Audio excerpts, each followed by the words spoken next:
My name is Greg Dixon from Tell Your Story Productions, and I'm here with Desi Arnaz. And I met Desi almost 3 years ago now, I think. You wanted some help with your Kartra account and your Note Investor University. And so I've been tagging along to Saturday morning uh, master classes, masterminds with your student community. And often, Desi will have some kind of words of wisdom or philosophical thing at the beginning, which may or may not have anything to do with investing. And one of the things I've come to understand is that you're very passionate about your family and leaving a kind of legacy for your family. And you said you want to be a difference maker for your family. So maybe we can Right. talk a bit about that. Right. Yeah, that's what it's about for me. Someone needs to be the difference maker in every family, in my opinion, because otherwise nothing changes generation to generation. And so I appreciate you having me on today, Greg. And it certainly is good to see you. Your smiling face up in Canada. Yeah. Yeah. So what would you like to talk about first? So what is you have What I something mean by specific? uh, what do I mean by difference maker? yes. Okay. Well, thank you. Thank you.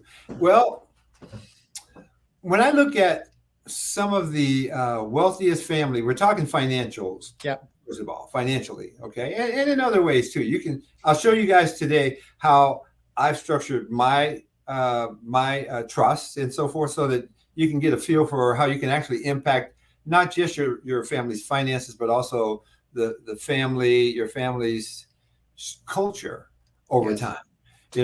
And so what I consider a difference maker is a person that literally changes the trajectory that a family is going.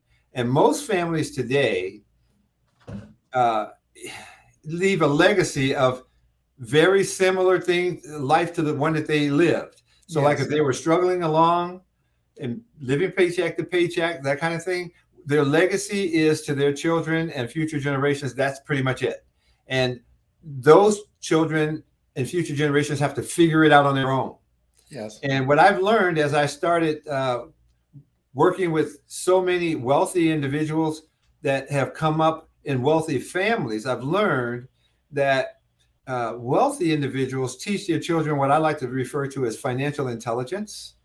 Yes. Okay, how money works, financially speaking. I always thought that what they left for their children was just a big pot of money, but that doesn't work very well. And most of the wealthy people understand that you don't just leave your children a big pot of money or a big pile of money, because what happens is you create these trust fund babies, right?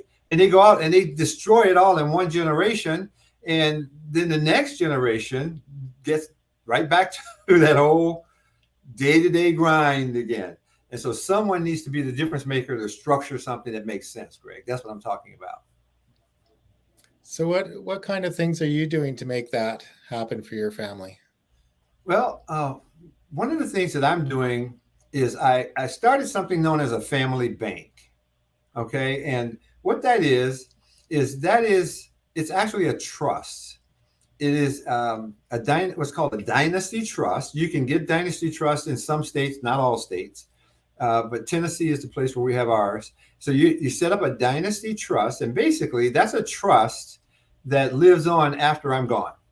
They live for about, I think it's 400 years or 300 years, something like that, in with the Tennessee Trust does.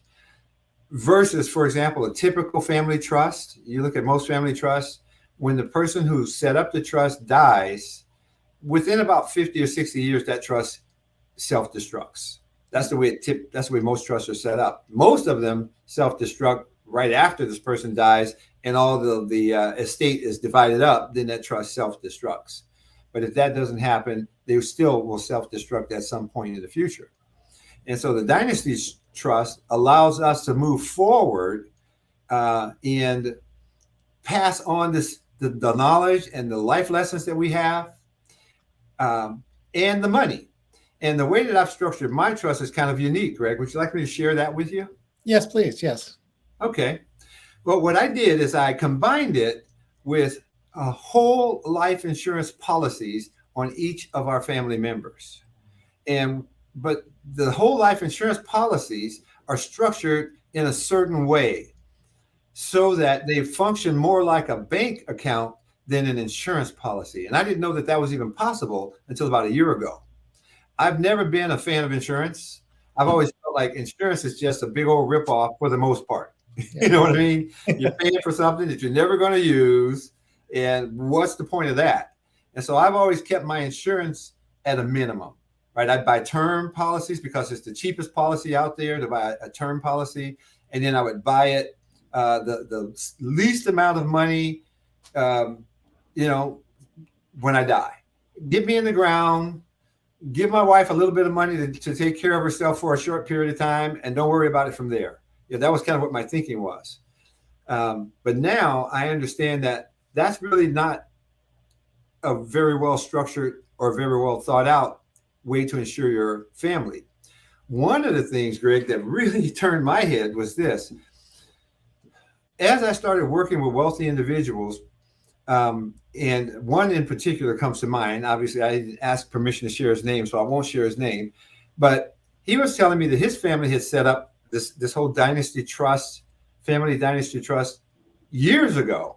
And he's a physician, a doctor, and he told me that he used his family banking trust to buy the building where his practice is located. And he explained to me that in his family, there's money in the family banking trust account because they've been insuring members of their family for generations already. And so every time someone in their family is born, they put a life insurance policy on that person. And life insurance on children is very inexpensive. And the thing about whole life policies is once you get that premium, it never goes up. So you get this inexpensive premium on a child, and it stays the same for their full life. But the way we structure these, the death benefit does go up. So the death benefit goes up, but the life insurance premiums don't. And the funds that are used to pay the premiums, a percentage of those funds can be used to do things like buy a building or pay for a car. You can actually pull money from those policies. And so he pulled $750,000 from the trust and the policies in his trust, in his family's trust, to buy the building where his medical practice is. And then instead of having a mortgage with Wells Fargo or Bank of America, his mortgage is literally with the family trust. And so he pays back the family trust every month, and the interest that would have gone to Wells Fargo is now going to the family trust, which also enriches the trust so that the next family member that needs something, there's even more money in there than before. See how that works? Yeah. No, that's great. And I think it seems to me, my understanding is it can be for smaller things, like if you have a child or grandchild who wants to go to university or wants a car, the family can loan them the car instead of them getting a loan through a bank. So it keeps it in the family, part of the family bank idea. Yes. Yeah. And when I set ours up last year, immediately 2 family members came forward and wanted to borrow some. One only wanted $1,000, which is fine. Another wanted to do some debt consolidation and needed $3,000, a little over $3,000, so like $3,300, which is also fine. Yeah. And then what they do, the way that I set ours up is whatever you borrow, you just pay it back to the family trust, and you pay 8% interest. Everybody pays 8%. It doesn't matter if the rates go up to 25% in the market. It doesn't matter if they go down to 2%. It doesn't matter. We pay 8% because we're paying ourselves. Okay? Yeah. It's not like we're paying it. It's going away. It's staying in the family. Yeah. So we all pay 8%. And so that money goes right back into the trust each month as they make their payments. And it's just really a brilliant way to do things. I love it. I think it is. Yeah. So I have some experience with that in our family. We have an uncle who has quite a lot of money. And I think there's, of all of us nieces and nephews, I think everybody has probably borrowed money from the bank of Uncle Harry. And, so, yeah. And and it's allowed people to have a better lifestyle than they would have otherwise. Right. Allow them to qualify for a mortgage for a house, or help with a business, and it's just lifted everybody up. And so I think really what you're doing is fabulous, and you're looking at this as a very long term. It's going to be multiple generations. It's just going to go Yeah. Yeah. perpetually. Yeah. Yeah. One of the guys that I learned this from set up literally a family constitution. Just like the United States has a constitution and countries have, he set up a family constitution and said, these are the rules, right? That we, and this is our philosophy, and this is our culture. This is what we're about. And so he set that up so that even after he's gone, they have procedures in place to replace him as the trustee of the trust. They have procedures in place for contingencies that might come up, and like with mine, for example, I set it up. I bought policies initially on 17 people. And I know that people are looking at it and saying, how can you even afford that much insurance? Well, the thing that I didn't understand when I first started looking at this plan is that the lion's share of what I put in to pay premiums can be taken right back out if I need to, for whatever reason, no questions asked. And I set mine up so that 85% of the premium, I can tap into it within the first 30 days after I put it into the account, and that money's available. If I need it, I can take it. If I don't need it, I leave it. And if someone wants to borrow it, it's there. You know what I mean? That's how it's set up. And so the way that I feel that I can afford it is as I get paid, because I do work, right? Like most of us, instead of taking my paycheck and depositing my paycheck into Wells Fargo, or actually I bank at a different bank. I bank at Navy Federal Credit Union for my personal checking. I first run it through the insurance policy by buying more insurance on one of the family members. 85% of what I put in there, though, I can take right back out, and then I can put that into, if I need it, I can put that into my bank account to support myself.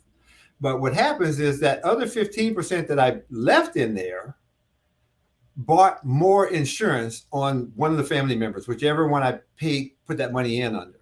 So the insurance, there's more insurance that's available. And if I don't need all 85%, which typically I don't, I'll just take out what I do need. If I need $1,000, I just take out $1,000, leave the rest of it in there, because all the money that I put in, 100% of it earns interest with these life insurance companies. They pay you interest on the money that you run through their bank. And so that money is always earning. Even when I borrow it back out, they still pay interest on the 100% that I put in, which is kind of cool, right? Yeah. So that's how I do it. And so that's why I can afford to buy more policies, because really it's just the 15% that I'm leaving in. And most of the people that I purchased on, there's a lot of children in our family. And so the policies are really inexpensive. It's like $400 for a whole year. You know what I mean? Yes. To buy a decent amount of insurance. And so it's not very expensive at all. And it worked out really well. And we're building up this cash account that anybody can tap into within our family. No, that's great. Isn't that great? That is great. Yeah. So you started by saying you're an interest in educating people about how money works. And I think, many of us, we didn't learn that. That's one of the things that people learned it when they were in school, high school, elementary school, and had a better idea about how to get on the right side of compound interest. Yeah. You'd be better off, right? Yes. And I think there's another idea that sometimes you've talked about is keeping the money working for you, right? And I think that's part of this. The family bank is that you have investments, and then you have some returns of those investments, and then you reinvest. So the money's always working for you. Do you want to say a little bit about that? Sure. Yeah. So when I set up these accounts with these policies, the funds are available. As I said, 85% of the funds that I put in are available immediately. And Greg, I do just want to mention that it could have been 95%. Literally, I Yeah. choose what Yeah. percentage of those funds I want to come back. Okay. Right. What happens is you just get less death benefit if you leave less premium in. Right. Yes. But you have to always get some death benefit because this is not a real bank. It's an insurance policy. It's an And insurance so the policy. government Yes. says you must buy some insurance every time you put $1 in Yeah. there. Okay. So Yeah. with that being said, if you're an investor and you do this, you set it up so that you can put in, let's say 90%, 85%, whatever. I'll just use my numbers. 85% of the money that you put in there, 85% of that can come out. Then you take that 85% out and you use that money to invest in something like real estate or cryptocurrency or whatever you're comfortable with. My favorite investment vehicle is mortgages. I like to buy people's mortgages. And I know a lot of people didn't even know that you could buy mortgages. 10 years ago, I didn't know that I could own Yeah. someone's mortgage. Yeah. You When you know? told me, I didn't know. It says, "What's Yeah. that?" You're like, yeah, I could buy my next door neighbor's mortgage. How you like that? And every time they send their mortgage payment in, it goes to the servicer and it routes right back into my mailbox. Kind of weird situation, but Yeah. banks sell mortgages, Greg. They sell them. Have you ever had a mortgage? Let me just ask you. We had a family mortgage. I haven't had a bank mortgage. Okay. Oh, see, look at this. You got it. That's what I want my family to be able to get their mortgages from us.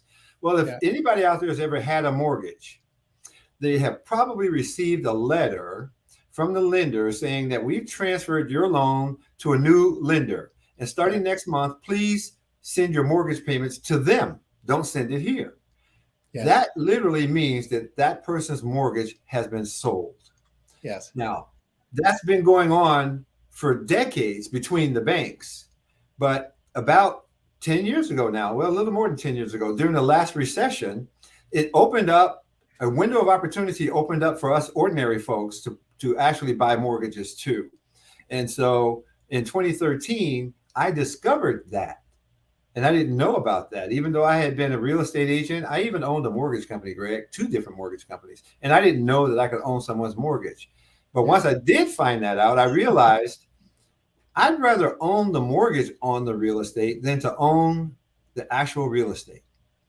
Because when you own the real estate, you're a landlord and you got to deal with tenants and you got to deal with problems, right? But when I own the mortgage, I'm a lender. I'm the bank. I don't have people don't call me when their toilets are plugged. You know what I mean? Tenants. Yeah. Yeah. I deal with the owners of the real estate. They pay me every single month, you know, and so I learned now that I can actually get cash flow from real estate without owning the real estate. It's like the sky opened up when I heard that the first time, and the light came down and shined on me. It's like, oh, wow, this is great.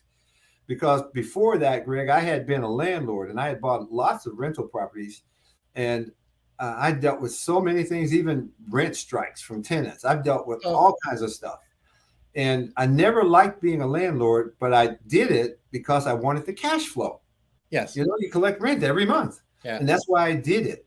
So now that I can get the cash flow without the headaches, for me, it was instantly, when I saw it, it was a no-brainer.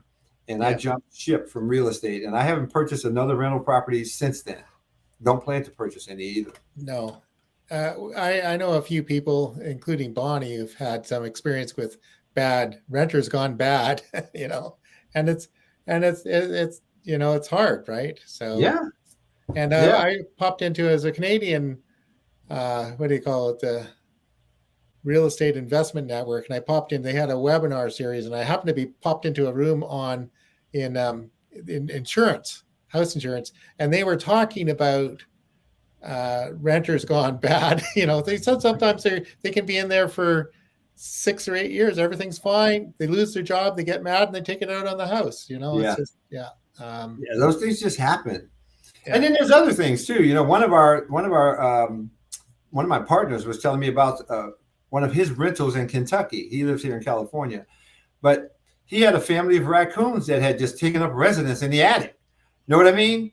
And he had to get hazmat people in there after getting the raccoons out to clean it up. And he spent thousands of dollars, you know. And he's have all your profit for a year. Yeah. The story is beavers are cute until they move into your neighborhood. Yeah, right. In Canada. It's quite phenomenal what kind of changes the beaver can Wow. make to the landscape. Boy, they are horrible indoor animals. Yeah. I ran into somebody who thought maybe a raccoon would be a good bet. Not a good idea. No. No, no, I don't know what people are thinking sometimes, but no, I agree with you, Greg. And so, as a lender, and that's why when I run my money through the policies, first, I'm able to now create more of a legacy because that 15% literally is going to go to the next generation, right? It buys insurance, death benefit that will go to the next generation. And so I'm literally building the wealth for my family and having access to the money to take it out to invest anyway in the things that I want to invest in, the cash flow for my life, right? For the notes that I want to own in my portfolio. Yeah. That's what I want to buy. I want to buy mortgage notes in my portfolio. But yeah, it's a great way. And what I really like about it too, Greg, can I just say this? Yes. Properly structured. Think about this, right? I got 17 policies already on family members. All of us are going to die, and there's just no getting around that, okay? But immediately as we die, we create this pool of money inside the trust that's available for the people that are still alive. Can you imagine how big that pool is going to be? Let's say just 2 generations down. Yes. We're talking many millions of dollars. And so if one of my great grandchildren decides, they want to buy a car, they don't have to worry. Get the money from here. Get it right from here. And if they miss a payment, we're not going to come and repo it. Yeah. You know where they live. Yeah, I know where they live. I have provisions in our trust that, okay, if you miss payments, then there is a penalty. We're not going to come and repo your car, but it does take you out of the loop for a while where you can't borrow for a while, a penalty, right? Yeah. So you are penalized. And then the other thing that I do, I've learned a few lessons since I set it up a year ago, but the other thing that I do is I'm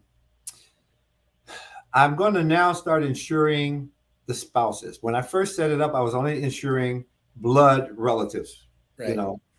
But one of my grandsons is facing a situation right now where his wife, she's only 31, but she's dying. Yeah, she's not going to make it for sure. And she's not blood, so she wasn't insured. And he's going to be stuck there with those 2 children. And he doesn't have any insurance. He's a roofer. He doesn't have anything. He has nothing. He's a roofer. And in Chicago, where he lives, you can't roof half the year because the weather is so bad, And so, it's feast or famine for him. And so I've decided that I'm going to be adding on the spouses as well. Yeah. And the other thing that I decided was, initially my thought was, you guys need to get your own policies because you get none of the death benefit when someone dies. Sure. Yeah. It all goes into the trust. But I've decided that 30% of the death benefit will go to the family that suffered the loss, because not everybody has insurance policies, you know? Yeah. So if there's $100,000 policy, and if we had $100,000 policy, for example, on her, and she dies, then at least my grandson would get 30 grand out of the trust. He doesn't have to pay it back, right? It just comes from the death benefit. And the other 70,000 stays in the trust. So just a couple lessons that I've learned so far in putting this all together. But it's a great way to be the difference maker in your family. You literally will change the financial trajectory of your family without really greatly hurting yourself. As a matter of fact, when you look at these insurance policies, when you understand how they work, after about 5 or 6 years, in most policies, the way they're written, you don't actually have to even pay the premiums anymore. They start to self-fund. Because remember I said that the insurance company is paying you interest on the money that you put in? There's usually enough interest being paid at that point to pay the premiums if you don't want to pay them. That's perfect. I know. And so nobody has to pay anything. Someone like a perpetual money machine. Yeah, exactly. Someone has to suck it up and deal with it for 5 or 6 years. Yeah. right? And Five then or 6 after years. it's And yeah. then after that, it's on autopilot. It's a brilliant, brilliant thing. And I can tell you that I used to think that the wealthy left money for their children as a legacy. Now I get it. They don't. They leave financial intelligence. They leave things like this. Okay. Yeah. And the wealthy always have insurance. They don't care if their investments don't do well because that's not their legacy. Wealthy people insure themselves heavily, heavily. When they die, they literally leave millions of dollars in insurance premium, insurance death benefits for their kids, even if the rest of their life has fallen apart. They know there are millions of dollars that are going to drop into their family's trust. Yeah. You know, pretty brilliant stuff. I Pretty love it. brilliant stuff. Yeah, there's a person in British Columbia owns about 100,000 companies, worth a lot, has built hospitals in almost every city in British Columbia, and he's made it very clear that his children are not going to get a whack of money. He's going to set them out to be successful, but they're not going to get that big, massive amount of money Yeah, when he passes. So yeah. They're not going to be the Kardashians, huh? no, I don't blame them. It doesn't work. yeah, You know, for those that are interested, look up the story of the Vanderbilts versus the Rockefellers, and you'll see something quite interesting. The yeah, Rockefellers used the system that I'm talking about now, and the Vanderbilts basically gave all their family their inheritances. And within less than 100 years, the Vanderbilt families, there were no millionaires left in their family that from that fortune. They were all everybody had gone through it. yeah. And that's what happens, right? So you don't set them up for success when you just drop a bunch of money on people. You have No. to you want to grease the skids so that it's easier for them, right? Yes. Yeah, for sure. Yeah. They don't, they're not missing going to university, or they're not missing any Right, opportunities right, because of money, but right, they don't have enough to just not do anything. right. They don't have So, enough to become the great Gatsby and just party, party, party. You know, that's it. Yeah, yeah. That's not what you want either. So that's what I love about what I've learned over the last year. And that's why I say in my own family, I am a difference maker. yeah. And for people who want to learn how to be difference makers, Greg, they are welcome to join our community. Even though we are an investment community, we talk about more than just investing, as you can see, right? We talk about these types of things as well. And we talk about having your head right, because it all starts here between the ears, all of it. If you don't have the right thinking, Zig Ziglar used to say, people have stinking thinking, right? Thinking, You thinking. can't function with stinking thinking, right? So you got to have the right thinking and the right mindset. And so within our community, we talk about all these things because it Yeah. all matters. Yeah, no, I come every Saturday, come along. I always learn something new, and you have fabulous guests on, and they're from all kinds. You have lawyers, and you have Yeah, marketers, and then you have people who do other kinds of investing than what you do. And yeah, you had somebody there talking about the insurance yes, approach. Yeah, yes. so it's really a fabulous value. And do you want to extend an invitation, or if I Sure. reach? Yeah. Sure. I'd like to just say that anybody that might want to just check us out and maybe attend one of our Saturday sessions, they can come as a guest once, right, Greg? And Greg, what I would say to them is that any of your listeners, all they literally need to do is to let you know. Yeah, And I don't know yeah, how they would go about that. just reach out to me, and I'll make sure they get the link and the invitation, and that you and Patrick know they're coming. So, Yeah, yeah, that's it, right? Yeah, yeah, so that's it. And feel free to come in and just join one of our Saturday morning sessions and see what we're about. You can just sit there as like a fly on the wall, or if you want to participate, you can participate, because I know that there are people who do both, right? Some yeah, say they come in and they don't want to talk. They don't even want to be acknowledged. They just want to be there. And then others, they want to participate. And either way, you're welcome. yeah. So, Well, yeah, thank you very much for coming today and sharing this. this is my pleasure. I And love it. yeah, it's a lot of a lot of different ways of approaching things, right? Yeah. So, But this is and my passion, Greg. This is what I'm passionate about. And as I say to you guys on Saturdays, you find something that you're passionate about because you'll do it, right? The things that we like to do, that because we have passion, we actually do it.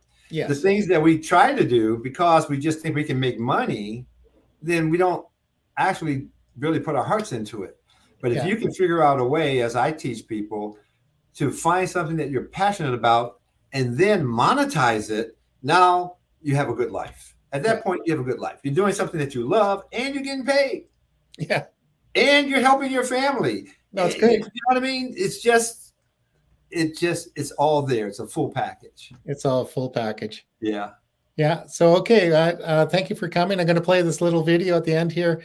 And anybody else come, just reach out to me and we'll get you come to a session on Saturdays and you won't regret it. It'll be fun.